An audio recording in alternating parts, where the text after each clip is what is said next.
Polres Buru berhasil meraih peringkat 1 dalam penganugerahan predikat kepatuhan penyelenggaraan pelayanan publik tahun 2024 yang diberikan oleh Ombudsman RI. Wakil Kepala Polres Buru, Kompol Haji Akmil Japa menerima langsung penghargaan tersebut di Swiss Bell Hotel Ambon, Kamis, 12 Desember 2024. Penghargaan diserahkan oleh anggota Ombudsman RI, Johannes Wijianto didampingi oleh Kepala Perwakilan Ombudsman RI Perwakilan Maluku Hasan Slamet. Penghargaan ini diberikan atas dedikasi dan komitmen Polres Buru dalam menjaga standar pelayanan publik yang berkualitas dan sesuai dengan ketentuan. Akmil mengatakan prestasi ini menunjukkan komitmen Polres Buru dalam memberikan pelayanan publik yang berkualitas, transparan, dan sesuai dengan standar kepatuhan yang telah ditetapkan.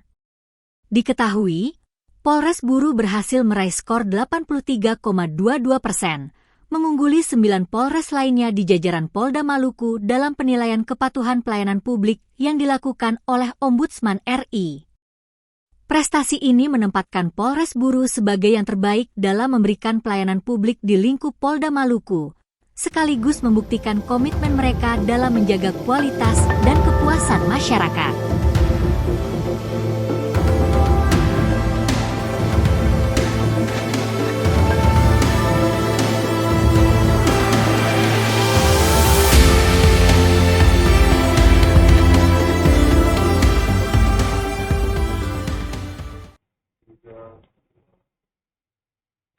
Halo Tribuners, salam jumpa di Tribun Ambon. Hari ini sebuah program berita yang menyajikan informasi terkini dari Maluku.